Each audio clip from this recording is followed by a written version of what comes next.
Okay, let's make some sourdough bread.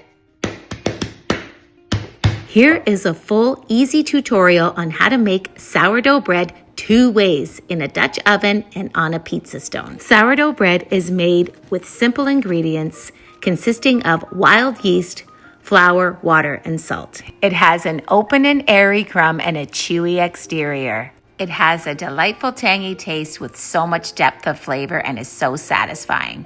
It starts by warming some water. And currently we're sitting at 82 degrees Fahrenheit, so we are good to go. Whoops, I better not have broke that. Now add in 700 grams of warm filtered water. To that, I'm gonna add in 200 grams of sourdough starter. Whisk that up until you get like a muddy-like water.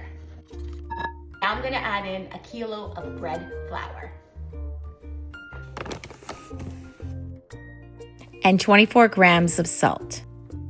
And we're gonna mix this up until it's all incorporated. Scraping down the sides and the bottom.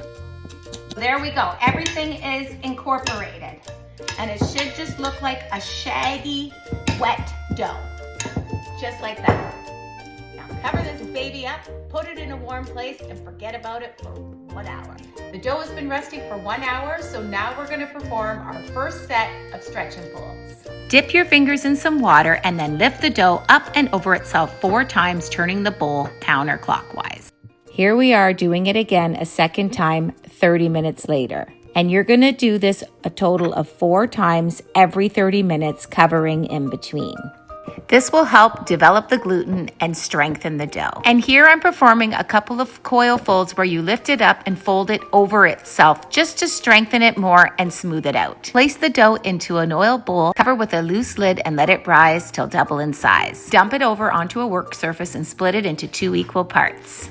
And now I'm gonna just pre-shape the dough. Here I'm using a bench scraper to help me roll the dough into a round ball, creating tension and tightening it. So I'm gently guiding the dough into a circle by pushing the dough under with my dough scraper and guiding it with my hands as I go. Once shaped, cover and let them rest for 30 minutes. Now we're going to shape the dough. Flour your work surface and flip the dough smooth side down. Stretch it out into a small rectangle, then flip the bottom up over a third of the way. Pull the sides and flip them in and press them down. Pull the top over and press down. And pull the 2 top sides and flip them over, stitching the dough all the way down and then rolling it up. Roll the dough round a bit to create some tension. Then you're gonna cup the dough starting from the bottom and then pulling it towards you, creating tension. Flour your Benetton or a bowl lined with a cloth. Flip the dough over inside, smooth side down, and then with your hands perform cross stitch over the top. Cover with a plastic bag or a shower cap. Do the same with the second dough. There are many ways that you can shape the dough, but this is my favorite because I find it creates a more even and open crumb. And when you're cupping and shaping the dough and pulling it towards you, your pinky finger stays on the board. And there you go. And now you're going to cover them up and place them in the fridge to ferment for 24 hours. And tomorrow we bake. Finally time to bake the bread.